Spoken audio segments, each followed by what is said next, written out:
Olá, boa noite, queridos amigos telespectadores da Rede Século XXI. Está começando o programa Eclésia para todo o Brasil. Eu sou o diácono Eric Módulo e nesse momento, aqui na Rede Século XXI, a gente conversa sobre algum assunto relacionado à doutrina da fé católica. O programa Eclésia é um programa de catequese. A gente discute muitos assuntos relacionados, então, à doutrina da Santa Igreja. E o assunto de hoje é bem interessante. Vou dar uma boa noite aqui ao nosso comentarista de hoje. Já esteve conosco em muitas oportunidades, se bem que faz um tempinho que ele não aparece aqui conosco, a gente vai matar a saudade dele aqui hoje, que é o Padre Wander Maia. Boa noite, Padre Wander, mais uma vez bem-vindo. Boa noite, Eric. Boa noite a você que nos acompanha pela TV Século XXI. É uma alegria estar novamente com vocês e para mim fica claro que cada vez que eu venho a Século XXI é uma conversa amiga, é algo que fica marcado e que eu tenho certeza que tem deixado alguma boa semente no coração dos nossos amigos. Eu tenho certeza disso, o senhor é sempre muito bem-vindo aqui, o nosso público já está acostumado com o senhor, gosta do senhor é um colaborador já importante aqui do nosso programa. O tema de hoje, que eu vou falar aqui com o Padre Wander, é um tema que envolve 21 séculos, né? Pois, no decorrer da conversa, você vai entender por quê. Vamos falar sobre os concílios ecumênicos, né? O que é um concílio, né? Qual a diferença de um concílio para um sínodo, por exemplo, né? E o que significa para valer um concílio ecumênico, né? Será que essa palavra ecumênica ela tem um único sentido de entendimento? É sobre isso que a gente vai conversar. E como desdobramento dessa conversa, a gente vai bater um papo também, aqui, parte do nosso papo, um pouquinho sobre o Concílio Vaticano II, que foi o último concílio ecumênico que aconteceu na história da Igreja. Esse é o tema do nosso programa Eclésia de hoje, que o Padre Wander vai conversar aqui conosco. Só lembrando, Padre Wander, o senhor continua trabalhando na Diocese de Santo Amaro, Paróquia Verbo Divino? Paróquia Verbo Divino, ali na rua Alexandre Dumas, da nossa querida Diocese de Santo Amaro. Já mando um abraço para o meu querido Dom José Negri, nosso bispo diocesano. O senhor é pároco nessa paróquia há quanto tempo? 5 anos e meio. 5 anos e meio. 5 anos e meio. Já estou dizendo logo de cara aqui, porque sempre as pessoas perguntam, quando o senhor participa aqui conosco, onde que o Padre Wander trabalha? Então, lá na cidade de São Paulo, né, o Santo Amaro, uma região importante de São Paulo, né, zona sul de São Paulo. Paróquia Verbo Divino, então, na Diocese de Santo Amaro. Santo Amaro, Chácara Santo Antônio. Chácara Santo Antônio. Chácara Santo Antônio. Porque Santo Amaro é gigante. Santo Amaro são 4 milhões de habitantes. Puxa vida. Padre Wander, vamos lá para o nosso tema, então. Vou fazer o seguinte, vamos para os conceitos iniciais, como a gente gosta de sempre começar a nossa conversa, e a gente vai desdobrando. Primeiro, explica para a gente o que é um concílio, se há diferença entre o sínodo, e logo na sequência, o que significa um concílio ecumênico. O que é um concílio ecumênico? Ok. Eric, a primeira coisa é que a palavra concílio, como já se pode subentender, vem de conselho. É o momento em que Pedro, o Papa, o Romano Pontífice, se reúne com o episcopado do mundo inteiro, ou seja, todos os bispos, o universo católico unido à sé de Pedro, e eles vão enfrentar, durante o concílio, algumas realidades urgentes e necessárias, seja em relação à fé, seja em relação à proclamação da fé, ao testemunho da fé. E aí nós já vamos entender que todos os concílios, à exceção do último, já vou adiantar isso, todos os concílios, à exceção do último, tiveram um peso de dogmáticos. Proclamaram alguma verdade de fé que havia sido revelada por Deus, mas que estava ameaçada pelo ataque das heresias, daqueles que são contrários à fé, e entraram com força, com decisão, o Papa, juntamente com os bispos, para dizer, não, nós não estamos inventando nada. Certo. Isso foi revelado por Deus. O que nós estamos fazendo é proclamar solenemente, porque foi revelado, e anunciando, e defendendo, e protegendo. Por quê? Porque desta verdade da fé depende a salvação. Os dogmas, o que são os dogmas? Bom, já comecei e já emendo. Vamos lá. Os dogmas são verdades de fé reveladas por Deus e proclamadas pela Igreja, das quais dependem a salvação.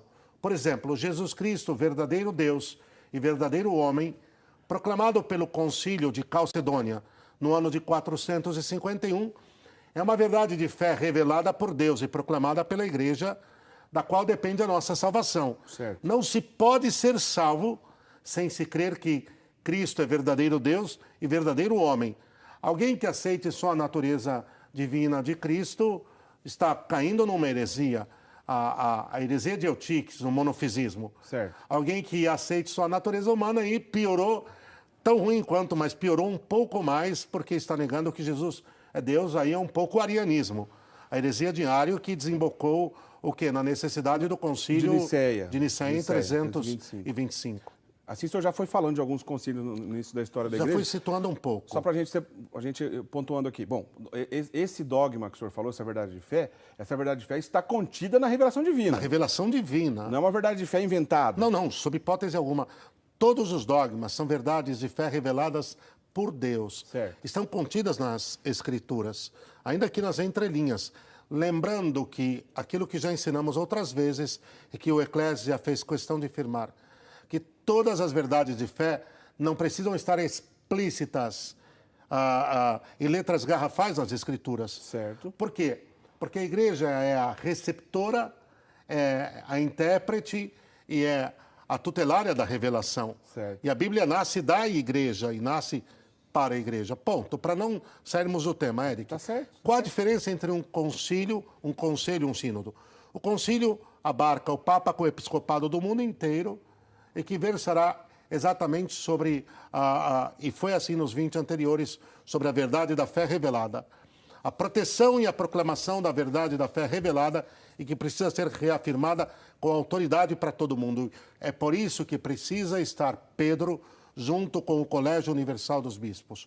O sínodo, a palavra sínodon, um mesmo caminho, do grego odo, caminho, sim, o mesmo, sob o mesmo caminho. Que é a mesma raiz quando a gente vai falar dos evangelhos sinóticos. Exatamente isso.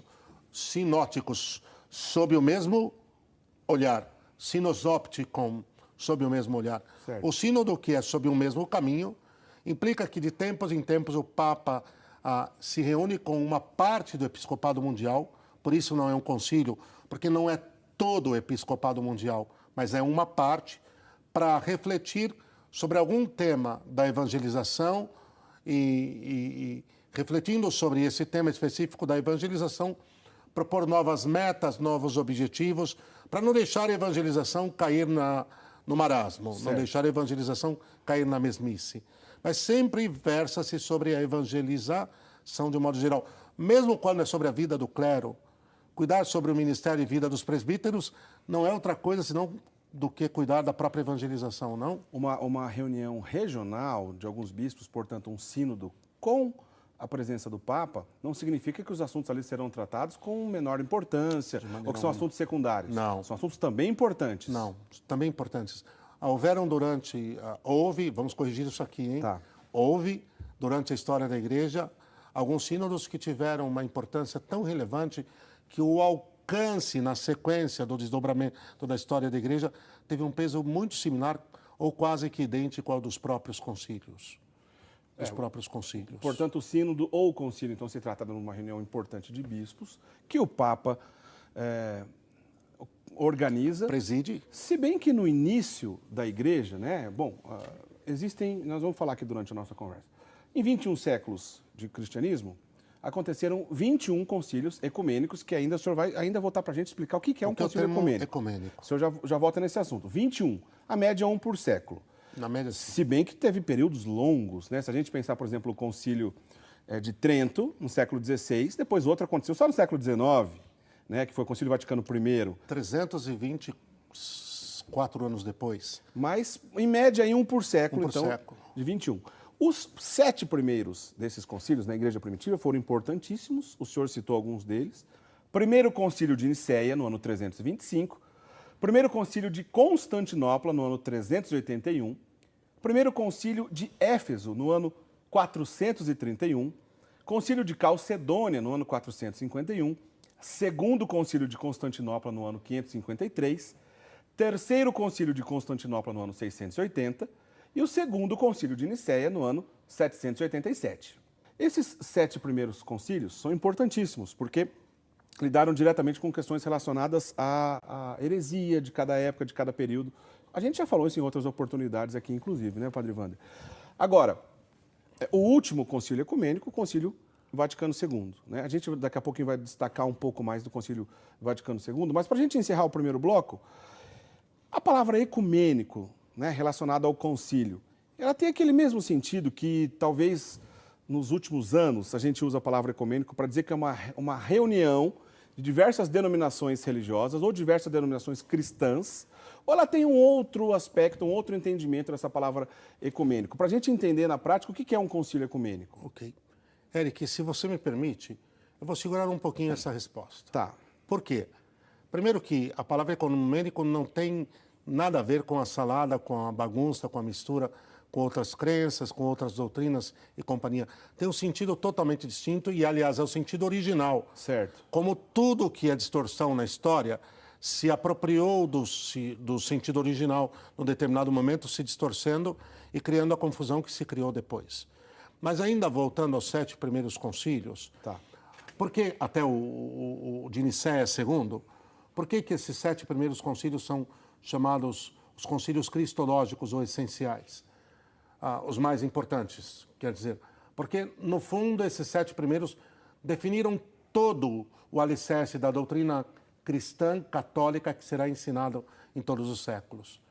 Tudo sobre a Santíssima Trindade, o Pai, o Filho e o Espírito Santo. E se você pegar tanto o símbolo niceno-constantinopolitano, o credo, quanto o apostólico, todos os 12 artigos, que é tudo o que devemos crer para sermos salvos, e tudo deriva de lá. Todo o resto está contido já ali, foram definidos durante esses primeiros séculos. Especialmente em Nicéia e Constantinopla, né? 325 e 381. Como o próprio credo já leva o nome. Credo niceno-constantinopolitano.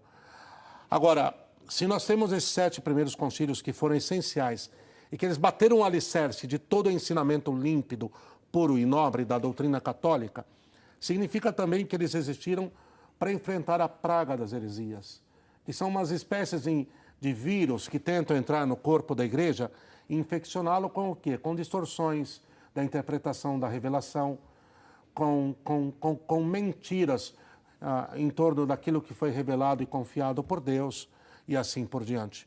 Mais tarde, quando, por exemplo, o Concílio Vaticano I, 1870, vai definir o dogma da infalibilidade papal, o dogma de que sobre fé e moral, quando pronuncia-se ex cátedra da autoridade dada por Cristo, o Papa não pode falhar sobre fé e moral, e aqui está definido um dogma. Veja, isso aqui já deriva-se de toda a autoridade da Igreja. Creio na Igreja. O dogma da infalibilidade papal está inseparavelmente unido ao dogma da indefectibilidade da Santa Igreja, na Santa Igreja Católica. Veja que ele não acrescenta, objetivamente falando, nada ao anterior, mas ele continua o quê? Revelando, ele continua explicando, ele continua elucidando, ele continua trazendo à tona aquilo que já estava implícito, subjacente na doutrina. É por isso que eu bato nessa tecla mais uma vez, você que nos acompanha pela TV neste momento, que os 7 primeiros concílios vale a pena estudá-los de perto. E ressalta aqui comigo isso, Eric, o tempo da patrística. É verdade. Dos pais da igreja, tem toda a relação. É verdade, porque até o final do século VII, começo do século VIII, geralmente a maioria dos estudiosos aceitam que ali encerrou o período da patrística. O período da patrística no Oriente terminou ali com São João de Damasco, o grande São João Damasceno de Damasco dos Sírios, onde foram os gigantes, os pais da igreja, os pais de toda a doutrina, dos pais de toda a ortodoxia.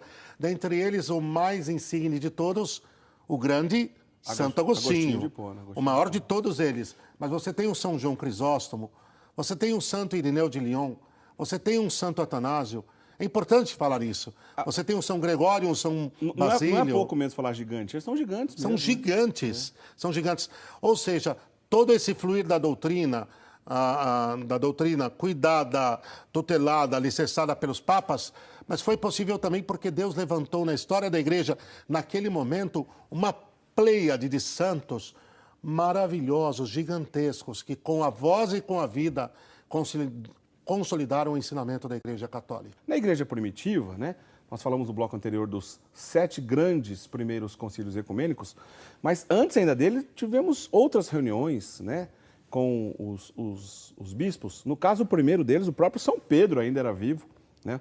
O primeiro sínodo para lidar com as questões judaizantes está lá no Atos dos Apóstolos, né, Padre Wander? Está presente ali.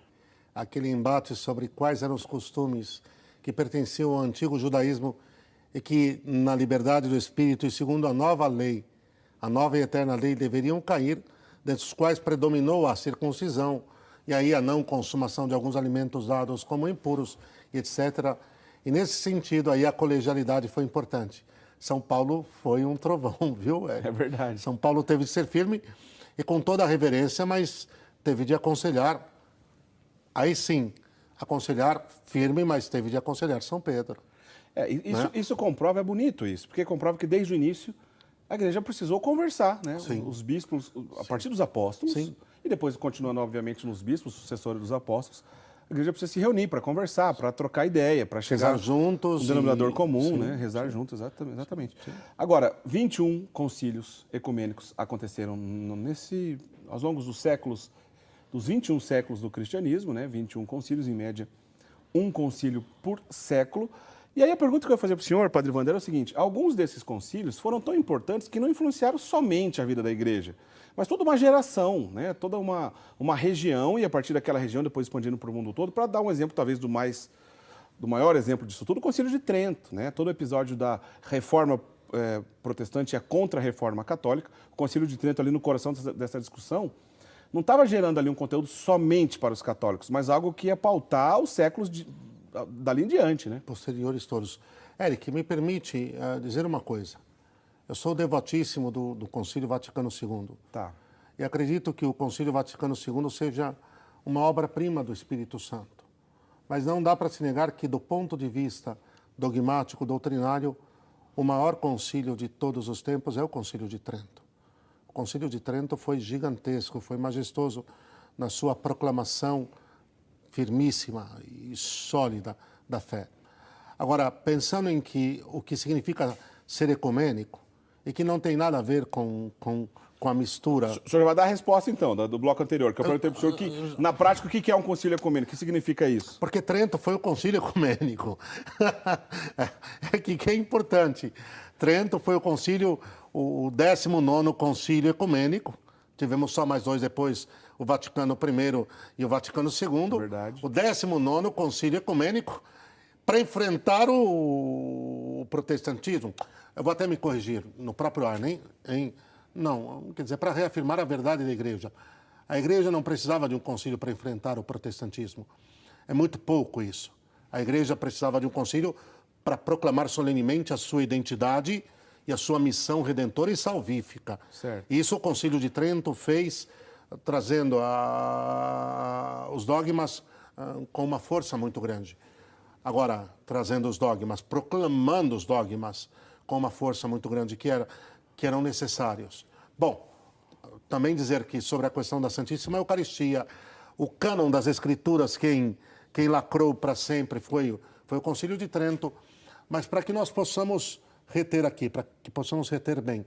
O que acontece é que a palavra ecumênico vem do grego oikomene, e o grego oikomene significa todo o mundo habitável, ou seja, até onde o catolicismo se estendeu. Onde chegou o catolicismo, onde chegou o evangelho, onde a redenção foi anunciada, ali está dentro da convocação da igreja, dos sucessores, para os sucessores dos apóstolos, para virem juntos à sede de Pedro, não na cidade de Roma, mas juntos à sede de Pedro espiritual, juntos a Pedro, fazerem novamente o quê? O caminho sólido, inabalável da fé. Então, ecumênico no sentido de todo o mundo alcançado pela fé católica, pelo Evangelho. Não tem nenhuma relação com a presença de outras crenças, dos representantes de outras crenças, com mistura de outras doutrinas ou coisa do tipo, Eric, sob hipótese alguma. Isso tem uma confusão mesmo, que é muito comum a gente ver nas discussões, principalmente na internet, em relação a esse assunto, porque, como o senhor bem explicou, então, o significado correto, original de um concílio ecumênico, da palavra ecumênico em si, até onde se conhece, onde o mundo alcança, até onde a igreja está presente, ou seja, o mundo todo. Até onde chegou, o mundo todo. O mundo todo. E de por todo mundo e pregar o evangelho, é disso que está se falando. Então, quando fala de um concílio ecumênico, quer dizer um concílio do mundo todo, Do mundo ou de todo. todos os lugares que se conhece. Que se conhece. Legal. Exatamente. Mas justamente nesse sentido, a gente já pula aqui para o assunto do Concílio Vaticano II, que é fascinante, que é um concílio ecumênico. Né? Só um detalhe. Vai lá. Tá? A palavra católica, católico, católicon, katá, Olohom. Katá, segundo, Olohom. Uma só doutrina, não? Uma só verdade, segundo a mesma verdade, segundo a mesma doutrina, certo. ok? Segundo o todo. Na verdade, Olohom vem de o todo, daí a palavra, não confundam, holístico. Segundo o todo que cremos, não é segundo fatiazinhas. É katá Olohom porque é segundo o todo, os 12 artigos de fé e tudo o que dele deriva, ok? Significa, foi traduzido como universal. É mais comum ver essa tradução Para todos universal. os tempos, locais e povos. Todos os tempos, lugares e povos com validade total e plena. Hoje, numa homilia, é loucura você falar que a Igreja Universal, entende? Eu me lembro no início do meu ministério, quando eu pregava, porque esse é um termo como o ecumênico, o termo universal. É um termo que, como ecumênico, foi roubado pelo encardido. Distorcido, né? Foi distorcido, foi depravado, foi vilipendiado.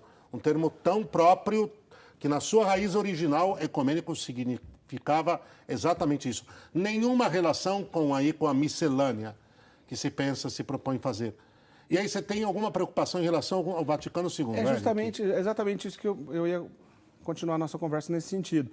Porque o Concílio Vaticano II, que foi um concílio ecumênico, dentre esses 21, né, 21 concílios... Foi um concílio universal. Universal. Foi um concílio universal. Como ecumênico significa isso, para todos os povos, né?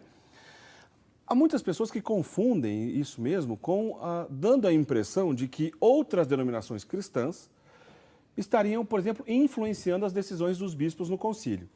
Obviamente, até por razões respeitosas, algumas pessoas de outras denominações foram convidadas, sim, para o concílio, para algumas mesas de debate, etc., mas isso não necessariamente tem influência no resultado final ou nos documentos oficiais. Essa confusão, o senhor concorda que realmente existe? E aí está talvez o X da questão de um concílio ecumênico, confundindo com aquilo que seria um concílio onde pessoas de outras denominações cristãs deram seu pitaco e, por isso, houve distorções? Então, a grande confusão que é feita, e você aborda muito bem, Érica, é que, supostamente, representantes de outras denominações cristãs, de matiz protestante, inclusive, teriam tomado parte nas sessões do Concílio Vaticano II e, tendo tomado parte nas sessões do Concílio Vaticano II, teriam cooperado nos debates, nas reflexões e, enfim, teriam dado pitáculo, teriam opinado e, portanto, corroeram a doutrina católica. Simplesmente isso não é real, isso é uma fantasia. Que por algum respeito, uma tentativa em vista de um bem comum, uma certa, com totais restrições, uma certa tentativa de trazer para perto os irmãos separados, para que, quem sabe, até eles voltassem a entender o tesouro infinito do que é a Igreja Católica, da qual eles nunca deveriam ter se separado, é uma outra história. Tanto que os pouco mais de 3.000 bispos, porque foi o maior numericamente de longe, até pelo crescimento contingencial da Igreja. Sim. Então, os pouco mais de 3.000 bispos, chamados assim de padres conciliares, unidos num primeiro momento a São João 23, num segundo momento ao bem-aventurado Paulo VI, o grande Paulo VI, que vai ser canonizado este ano pelo Papa Francisco. Foram eles que determinantemente conduziram, unidos ao Papa, todas as reflexões e cooperaram na construção de todos os documentos que foram promulgados pelo Concílio. Não tem o dedo de um único não católico ali. Não tem, Eric, por nada. Nem no ordo da liturgia, nem na construção da liturgia, nem nada. Não tem. Não tem como ter. Quem definiu foram exatamente os padres conciliares, aí assistidos por peritos, que eram sacerdotes, dentre os quais o padre Josef Ratzinger, por exemplo, o padre Álvaro de Portillo, né? E tantos outros excelentes peritos que foram aconselhando, foram apoiando os padres conciliares, mas que, enfim, as proposições finais vinham deles mesmos. Até porque, me permite ainda uma última coisa, Eric. O concílio foi preparado na medida em que São João 23 enviou para os bispos do mundo inteiro, vou falar de uma forma simples, uma série de cartas Certo. pedindo temas e reflexões. Então já foi sendo preparado isso antes. Ninguém chegou ali, posso falar de uma forma muito simples, Eric, de paraquedas. Não foi um concílio ao acaso. E exorcizem essa ideia que muitas vezes passam erradamente os que têm um certo cunho tradicionalista. A esquerda, péssimo. A extrema-direita, péssimo também. Não estamos falando aqui de centro, isso não existe. Fidelidade incondicional, mas um certo tradicionalismo ferrenho, que é a ideia de que o Concílio Vaticano II veio para demolir a Igreja. O Concílio Vaticano II veio para continuar, e podemos desdobrar, desfiar esse tema, os 20 concílios anteriores. Ele não é um novo começo, ele é a continuação. É sobre isso, Eric, que o grande Bento XVI falava. É sobre isso que o grande Bento XVI falava. Então eu quero que fique claro que o concílio não é uma nova página na história da tradição católica. O concílio ecumênico, universal, Vaticano II. Mas ele é a continuidade de tudo aquilo que se viveu e que se ensinou antes. Todavia, e depois você pode abordar esse tema, ele foi conhecido, foi tido como um concílio pastoral e não um concílio dogmático, essa é uma outra coisa. Na sequência eu quero que o senhor explique isso para a gente. Mas para ficar bem claro, quando o senhor faz referência, por exemplo, a alguns grupos tradicionalistas, eu imagino que o senhor está dizendo aqueles grupos, alguns dentro da igreja, outros que nem têm plena comunhão com a igreja, que não aceitam o Concílio Vaticano II como algo divinamente inspirado, para usar uma expressão mais comum, ou que não aceitam que os 16 documentos que o Concílio Vaticano II deixou como legado para a igreja seja algo realmente bom, produtivo, ou ainda, como o senhor usou a expressão no bloco anterior, uma obra-prima do Espírito Santo. Esses grupos, né, na verdade, eles distorcem, inclusive, a própria tradição, porque a tradição da igreja é bonita, rica, linda. Belíssima. Né? Sendo assim, Padre Wander, o senhor reafirmaria, perguntando para deixar bem claro, os 16 documentos do Concílio Vaticano II não tem nenhuma influência protestante proposital do ponto de vista querendo distorcer alguma coisa ali contra a igreja? Nenhuma, Eric. Nenhuma, nenhuma, nenhuma. Não há como. Há um documento com uma linguagem um pouco mais, vamos dizer assim, um pouco mais necessária de compreensão, que é a Gaudium et Spes. Alegria e esperança. Sabe quem foi o mentor por excelência da construção da Gaudium et Spes? O homem que trabalhou no pano de fundo ali pesado para a construção dela foi o Karol Wojtyła, que era bispo já. Jovem bispo, né? Jovem bispo. Futuro São João Paulo II. Se você pegar tudo que está na Gaudium et Spes, mais tarde você vai perceber o quanto está presente na mensagem em toda a pregação dele. Não tem influência nenhuma, de maneira alguma. Olha, o que acontece é que pessoas muito retas, muito boas, pessoas altissimamente bem intencionadas, às vezes vão estreitando o ângulo de visão e se esquecem de que elas só podem ser católicas se forem católicas com a Igreja Católica. E ser católicas com a Igreja Católica significa aceitar os 21 concílios da Igreja Católica, dentre os quais o último, o Concílio Vaticano II. Bom, o senhor explicou de maneira bacana para a gente que a palavra ecumênico, né, no sentido original, não tem relação com essa história de união de pessoas de diversas expressões religiosas, como se estivesse desempenhando algum trabalho junto ou rezando junto. Não é esse o sentido da palavra ecumênico originalmente. Tem a ver com atingir tudo que se conhece, o mundo todo, todas as regiões, melhor dizendo. Então, o concílio ecumênico é um concílio de todas as regiões onde a igreja estava presente. Sendo assim, esse Concílio Vaticano II, que é o último concílio ecumênico, então, que nós tivemos na história da igreja até hoje, o senhor disse anteriormente para a gente que é um concílio, não é um concílio dogmático, é um concílio pastoral. Na prática, Padre Wander, o fato de ser um concílio pastoral significa que a gente pode olhar para ele e falar assim, já que não foi proclamado nenhum dogma, eu não vou aceitar o que a igreja ensinou aqui. Está correto pensar isso? De maneira alguma, Eric. Primeiro, por quê? Porque a maneira como se vive é a partir de como se crê. A igreja não, nesse concílio, ela não desafirmou, se assim pudéssemos dizer, não contradisse nenhuma afirmação dogmática solene de nenhum concílio anterior. Certo. Preservou todos. Segundo, guardando o depositum fidei, o conteúdo da fé, o depósito da fé, a igreja fez apenas ver como nós vamos transmitir a fé católica a este mundo que está mudando a sua característica, que está se tornando cada vez mais reticente, mais refratário à fé, que está cada vez mais dessacralizado. Posso dizer que está cada vez mais anticatólico. Como levarmos o Evangelho, como levarmos os sacramentos, como levarmos os mandamentos, como levarmos a redenção e a vida em Deus, a vida orante, dentro da qual os sacramentos estão no coração, no centro da vida orante, no centro da vida de oração estão os sacramentos. Como levar isso de uma forma incisiva, forte, arrojada, com a força do Espírito Santo? Como vamos pôr a barca de Pedro no meio de um mar tão enfurecido e fazer com que ela avance com força, pescando, pescando, pescando, pescando, até levar ao porto seguro da salvação?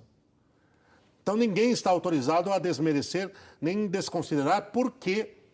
Porque a igreja, como mãe e mestra, agora dizendo, vamos avançar por aqui.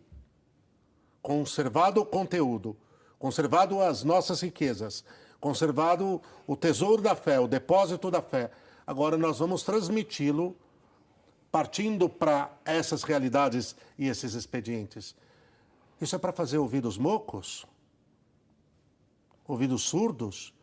Atacar a maneira como a igreja quer ensinar agora a levar o evangelho e a redenção é atacar o próprio evangelho e a própria redenção. Eu posso fazer uma comparação super simples ali. Suponhamos que eu tenho o sangue, do qual um número enorme de pessoas precisam da transfusão para que vivam. Então eu digo que eu aceito o sangue, mas eu não aceito o veículo lícito que vai transportar o sangue para que o sangue chegue até as pessoas. Qual efeito e qual sentido vai ter, então, eu aceitar o próprio sangue?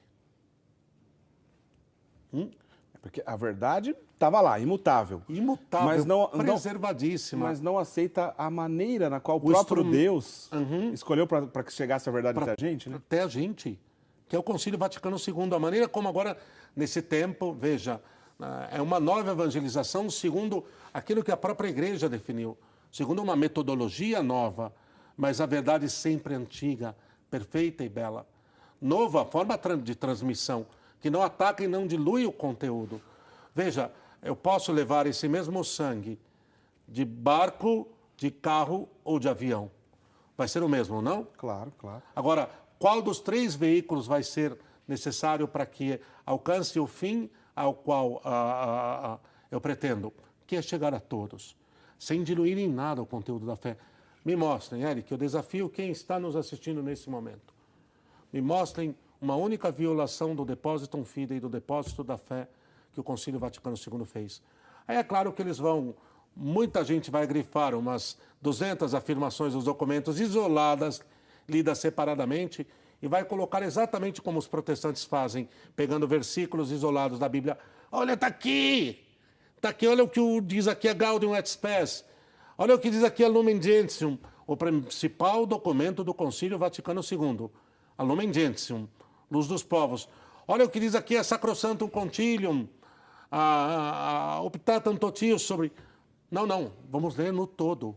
Católico, catá olohom, segundo o todo. Não vem isolar e querer pegar uma frase desconectada do mundo onde ela está posta ali e querer interpretar o todo a partir dessa frase isolada, que não vai conseguir, não.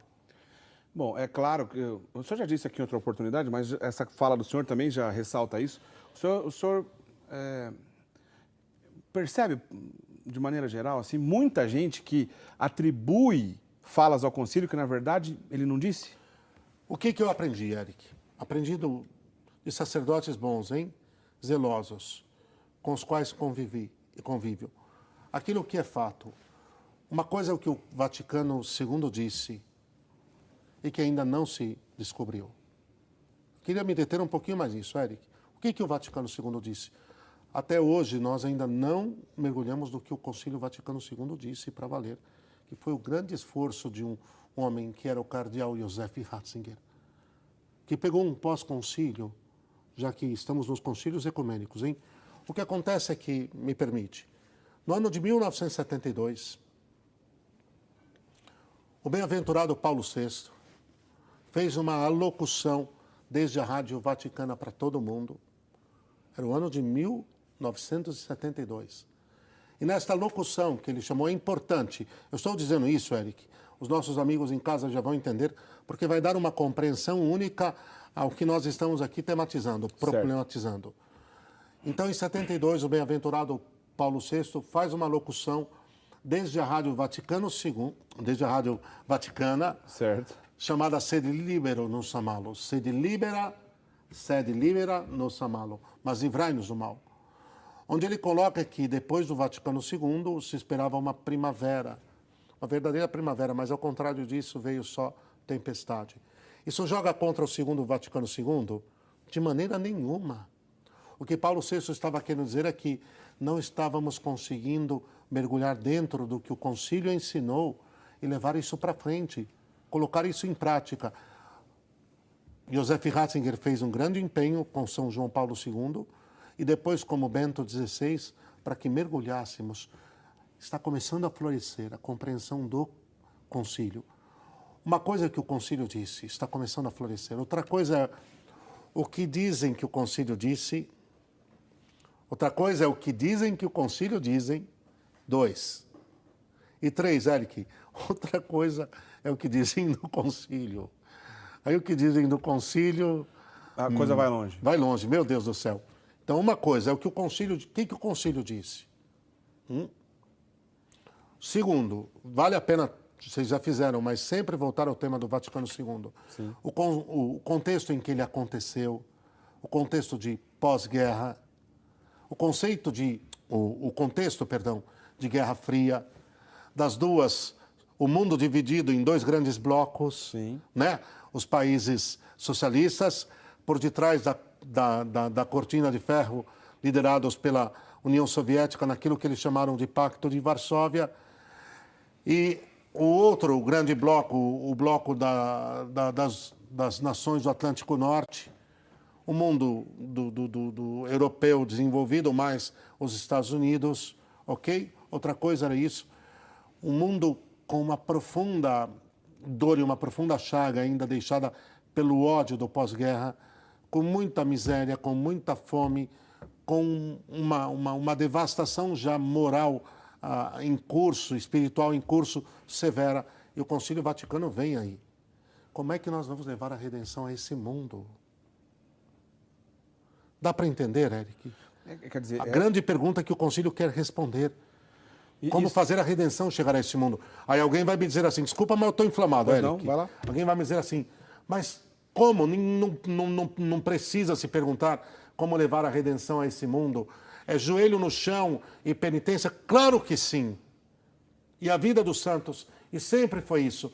Mas o que a igreja estava falando como mãe e mestra que é como ser mãe e mestra da humanidade nesse momento. Como vamos fazer? De uma forma muito simples e muito objetiva. E aí outra coisa é o que dizem que o Concílio Vaticano diz, e o erro está todo aqui. Eric, eu fiz teologia, e fiz uma teologia lamentável, onde eu estudei, que tive que correr atrás. Porque uma grande parte, e uma enorme parte daquilo que se ensinou, não era o que a igreja ensina. E sempre se usava o rótulo, o Concílio Vaticano II disse. E aí um dia eu perguntei, o senhor pode me mostrar onde é que está no Concílio Vaticano II? Onde é que está nos documentos do Concílio Vaticano II isso que o senhor está dizendo? E qual foi, obviamente, qual foi a conclusão? Não estava lá. Não estava lá. E fora os grandes resgates que o Concílio fez, não? Nesse ponto, da tradição. Muitas pessoas também, de maneira correta, que entendem um pouco mais essa discussão, essa distorção relacionada ao Concílio Vaticano II, admitem e apontam esses resgates, né, que o Concílio Vaticano II fez. O senhor poderia dar alguns exemplos para a gente? Claro. Eric, a primeira verdade que nós temos que trazer aqui é que o Concílio buscou resgatar as raízes da Igreja. Certo. num certo sentido, os primeiros séculos, principalmente os 3 primeiros séculos. Podemos dizer, sem medo de errar, que não há dúvida alguma que, sob um certo ponto de vista do testemunho da fecundidade espiritual, o século II da Igreja foi vulcânico. Foi vulcânico, está tudo lá. Depois foi sendo desdobrado. O século I foi o começo do começo. Um intervalo de tempo muito pequeno. Com a morte de São João, no fim do século I, basicamente, nós temos o quê? O término da chamada Era Apostólica, a Era dos Santos Apóstolos. Não vai voltar. Essa segunda geração é belíssima. São Justino Mártir. São Policarpo de Esmirna. Inácio de Antioquia. Santo Inácio de Antioquia, que provavelmente viu Jesus com os próprios olhos quando era criança. Que maravilha. Esteve em Jerusalém, viu Jesus com os próprios olhos. Esteve em Jerusalém não por ser cristão, porque ainda não existia, ok? Mas se acredita que pela família, por negócios da família, esteve e tenha se encontrado com Jesus. Ponto. O século II foi de uma riqueza extraordinária. Santo Irineu de Lyon, logo na sequência, e aí, quer dizer, um tesouro. Os discípulos de São João, São Policarpo, Santo Inácio de Antioquia, o próprio Santo Irineu, que foi discípulo de São Policarpo. Então, o Vaticano II resgatou, Eric, primeiro, a catequese mistagógica em cima dos mistérios. São Cirilo de Alexandria? São Cirilo de Alexandria, né? Então, a catequese mistagógica. A catequese a partir dos mistérios. Os mistérios da fé, o mistério da encarnação, o mistério da redenção, as próprias parábolas, as grandes parábolas do Evangelho. Segundo, o Vaticano II vai resgatar, não podemos dizer que não, uma fome e um desejo de se aprofundar nas Escrituras e dos estudos bíblicos de uma forma belíssima, belíssima, que já havia começado com Pio XII, não? Na Divino Aflante Espírito. O incentivo a um novo impulso nos estudos das Escrituras. A Bíblia não é só a Bíblia, nem existe. A Escritura não é o nosso único alicerce de fé. Ela não esgota a palavra de Deus. A palavra de Deus está na tradição e no magistério, tanto quanto está nas Escrituras. O tripé, né? O tripé, mas foi fundamental. Uma outra coisa que você poderia concordar comigo e até acrescenta, Eric, se assim achar o necessário, a renovação litúrgica, que era importante também. Veja, a belíssima e grandiosa liturgia de São Pio V, ninguém tem dúvida da sua beleza, mas que em algum momento também caiu, num certo sentido, num formalismo, não por culpa da liturgia, mas de como se viveu exterior, e que talvez naquele determinado momento uma nova evangelização exigia, sim, um novo ordo misse, em vernáculo, embora já a reforma de João 23 já permitia isso, não?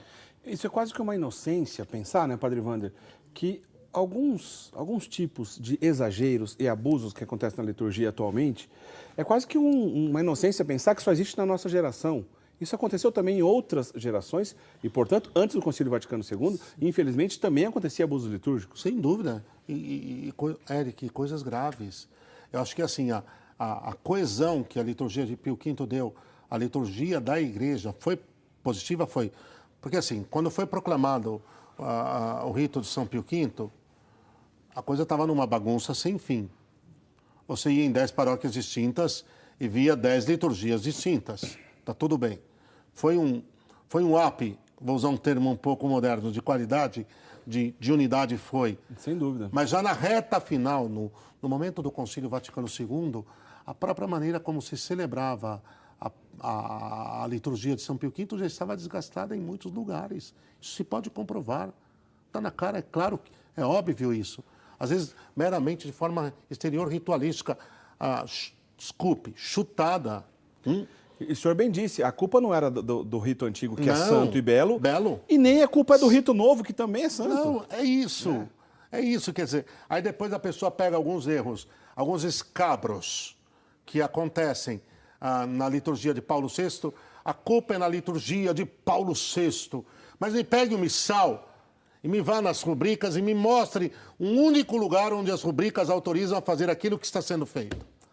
Mas, obviamente, não vão encontrar, né? Não tem A como. questão está aqui, é um pouco aquilo que eu aprendia de um sacerdote muito querido. Faz o que está em vermelho e reza o que está em preto. Ponto final. Ponto. Resolveu, Eric. Mas quem faz isso? Pois é. Ele dizia exatamente com essas palavras. Faz o que está em vermelho e lê o que está em preto. Claro que não é isso. É põe amor, põe fé, põe piedade, põe calor, derrama o coração ali. Agora, querer atribuir ao Concílio Vaticano II uma série de bagunças a posteriori é de uma forçosidade, de uma injustiça, é de uma falta de clareza e de honestidade diante da realidade que dói. Padre Wander, o nosso papo está ótimo, mas nosso tempo está acabando. Eu vou pedir para o senhor nos dar a bênção para encerrar, senão a gente ia continuar aqui conversando por muito mais tempo. Mas um ponto que eu gostei do restauro que o Concílio Vaticano II fez foi que os diáconos permanentes puderam existir de novo na igreja como existiam antigamente, né? Obviamente que eu estou puxando a sardinha para o meu lado, mas que eu gostei, viu? Tá aí, acrescentou mais um dado com o seu valor, com o seu discernimento, né, Eric? Verdade. Eric, uma alegria ter estado com vocês em mais esta jornada, hein? Foi nossa, Padre Wander. Eu peço a sua bênção para encerrar o programa. E certamente a gente já conta com a presença do senhor em outros momentos. Agradeço mais uma vez pela sua presença aqui. E sobre isso, eu preciso me habituar a chamá-lo de diácono Eric. Pois é, a gente fez tantos programas antes ainda, né, de me tornar diácono, né? Não faz nem 2 anos que eu sou diácono. A gente faz programa, acho que uns 5 anos, por aí. Sim, sim. É verdade. Não, e você está de verso estalar na minha frente. É verdade. Então não dá para me esquecer. Na próxima, sem falta. Combinado? Combinado. O Senhor esteja convosco. Ele está no meio de nós. Abençoe-vos, Deus, eterno e todo-poderoso, Pai, Filho e Espírito Santo. Amém. Amém.